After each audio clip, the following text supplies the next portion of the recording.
New Cut Coffee. This lovely little place is found on the docks, right on Wapping Wharf, next to the M Shed. And I always use this as a checkpoint if you're walking along the docks, whether it's the starting point or the end point, to get yourself a nice cup of coffee. Now this place gets quite full, so if you want to sit in, I recommend getting in early. Now with their menu, it's clear, easy font, straightforward, with the pricing, and it gets a 10 out of 10 from me. The bean menu is split into espresso, filter and not coffee, making it easy for everyone to navigate. I don't think they feature a guest or a different roaster, but instead they focus on a plethora of their own beans for each brewing method. The day I visited, it was -1, but the plan was to enjoy a pour over outside, even if that meant sat in the freezing cold. Anyways, I think it would help with lowering the temperature to bring out the flavours of the cup. The coffee I ordered was really juicy, clean and well-rounded. It was the Peruvian that they offered and I would come back for it again, even if it was sitting outside. The view is hands down one of the best in Bristol, so the docks or the harbour or whatever you want to call it, it's really great to sit there and just see all the boats and everyone having a great day. Stock a good range of beans from their own house blends all the way up to a single variety bean. I'm a sucker for a Colombian, I think most of us are, right? So I would start there. And I did have the fortune of bringing their house beans, or rather having their house beans delivered to me when I was in Barbados. Now this isn't a service that they offer, but rather my missus brought them out with her when I was out there. And while they're serious about making tasty coffee, they have an Instagram account which they make reels in the coffee shop showcasing their fun side. I would love to be in a video pretending to be a stuffy and pretentious pour-over customer whom is asking seriously annoying questions about grind size and brewing temperature. It wouldn't take much for me to get into character. Now they stock a good range of papers and filters, which is good, and they also had them t-shirts and a well-priced AeroPress. So if you aren't on that train yet, I would recommend boarding here. And also the coffee theory and the law books are a huge green flag in my book too. 25A. This place has been on my radar for a while now, but until recently, I wasn't aware they actually offered a pour over. I stuck my snout in there and I sniffed it out, Found at the start of Old Market and a spot that offers a decent range of hot and cold food. And please check out their brunch menu towards the end of the video.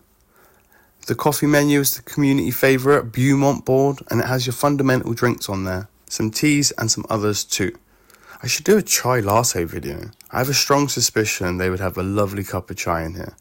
And two things I really like and I respect was 2 V60s for the reduced rate, and I'll come back to the second one soon. Now this was a coffee date with my missus, so we chose both types of bean they had on the menu, and unfortunately it isn't in the deal to have 2 different cups for the $6.50, but it was still a great experience. And I'm very glad we did choose both, because it was great tasting 2 beans next to each other to compare. Both were fantastic, and both of us preferred a different one.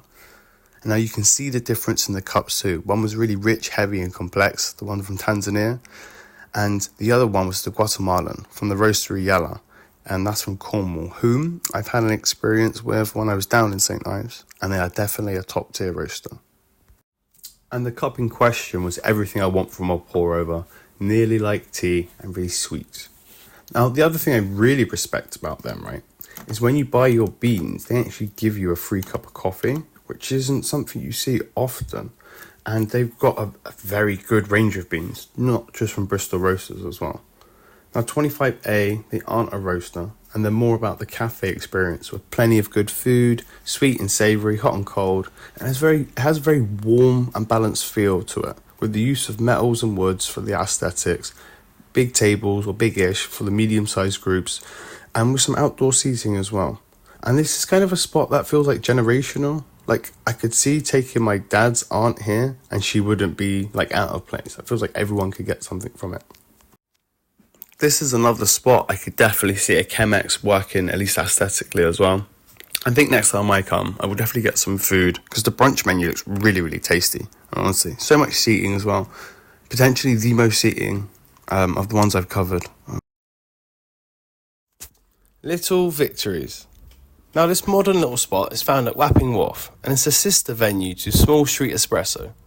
It definitely shows that they're related to Small Street and that they both use Clifton coffee as their primary, so on their espresso and their pour over.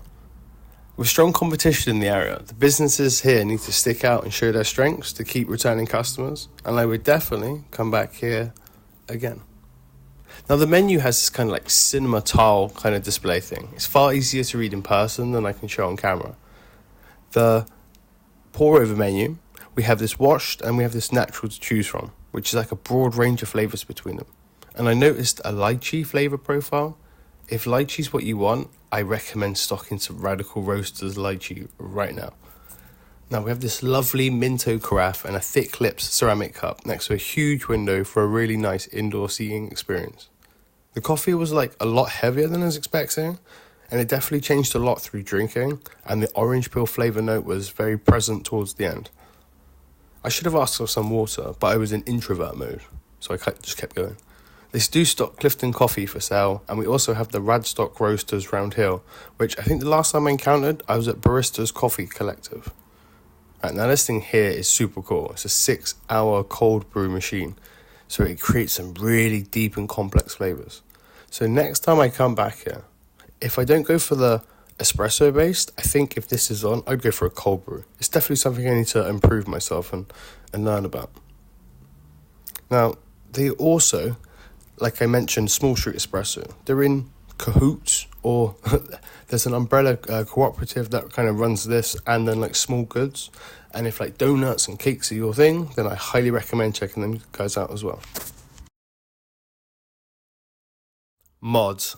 Now, this spot I've been super excited to visit. Ever since I seen Greytone post them on their story on Insta, I had to make sure I get there. It was a 45-minute walk through the rain, but I'd do it again and say hello to this cheeky chappy. Now this is definitely a place I would see in Amsterdam, like a kind of coffee shop, side alley spot, you know, full of coffee enthusiasts and a real sticky icky ooh-wee. Now, the menu it's in a book, right? So instead of being displayed, it kind of keeps the coffee shop looking like a front room, so to speak. Really cozy. And they have a good range of other drinks apart from the coffee. But the beans I ended up with, they let me hold as well, which was nice, but they wasn't on the menu. So it gave me this kind of under-the-counter beans feel, you know, in a sanctum. It was great. Now the coffee was in a league of its own. Very well made, handcrafted, and presented without a carafe, but with the water. Very important points are added. The flavour was minty. It's very floral kind of mint. It wasn't like a concentrated flavour. It was a creme de menthe, and so it was like less, or rather it was less creme de menthe and it was more mojito. It had exceeded my expectations and they were high to begin with. They have the Oria hand brewer right here, which I've seen in a few other spots. Relatively new as well, which again, it matches the aesthetic of the place to keep up with like modern day useful in the know kind of technology. Now, okay, one of the biggest USBs for me, right, were the beans they're selling, because they were in aluminium cans, right, or beer cans as they look like. I'd never seen it before. Big fan. And it's not just gimmicky, right, because there's some really good tasty sounding beans in there. The one I had was a blend, so I can't speak to any single origin, but I'd be shocked if I found that there wasn't some single origin within the bunch here. The other thing I missed, just as I was kind of on my way out, the cinnamon swirls got busted out. That was a shame, I missed those, man. I should have stopped to get one, but I didn't want to get rained on. But yeah, anyway, this is definitely worth the pilgrimage. If you haven't been yet, I highly recommend, even if it's through the rain. Coffee and beer. Now, this is our final spot in the video, and we're going out on a high note. We're in Cotham and just off of White Ladies Road at a spot that offers a very nice pour over using the Marco machines, which is a new thing to me, I've never seen. But also, this place has a really cool craft beer side, and even though they're massive and a good range, the coffee side hasn't lost out. The menus are to the point, and they offer a price reduction for the two pour overs together. They have separate paper menus showing their beans and from the roasters. The paper menus are great in restaurants and they're great in coffee shops, I think. Now, I decided to have the Square Mile, which is a very balanced cup. It was very funky too. It wasn't too heavy. Really rich, deep, and kind of bright for like a washed as well. They served in the classic ceramic cup and saucer with a carafe. Now, this is the belief I have, I guess, of having this kind of setup like a Marco machine. I do believe, right? It's consistency. No cup is going to be astringent. The beans are from some really reputable roasters, and through some we've actually seen throughout this video. And also, 25A have a lot of the same beans and the 2 for 1 deal, but they don't have the square mile roasters, the London-based roasters. Now, I thought to myself, this might be quite like a young place, but then I observed like a lot of the patrons, and it's very generational. So it's definitely, anyone could come down here. It's got something for absolutely everyone. And I can imagine this place being on the radar of most craft beer drinkers. Now, this isn't something I'm too familiar with, so maybe in the comments you can let me know what's good so I can come back and give it a go. Now, before I went into here, I stopped in Pullen's Bakery and bought a cruffin. Had I not done that, I think I would have ended up buying some pastry from it, because they look really goddamn good. So yeah, it was so lovely to visit this place. I can't believe I didn't start with this one earlier. You know, look at that cinnamon swirl, right? Or it's vegetarian, so I thought I said vegan. But anyway, thank you. This has been the final one of the series. Now, I'm going to do a video about roasteries next. And I've got some beans I want to show. And I think it'd be good to highlight Bristol roasters. But anyway, if you really like the pour over scene, okay, I've got part 1 and part 2 in the comment section. Please watch these videos. I think you're going to see some real heavy hitters like Swevern, Grey Tone, and Full Court Press. If you haven't been to these spots yet and you do like pour over, please give that a go. Also, if you made it this far, like and subscribe. It always sounds omega cringe when I say it, but I think it really does help. All the other big YouTubers actually say it does. But yeah, thank you for watching, guys.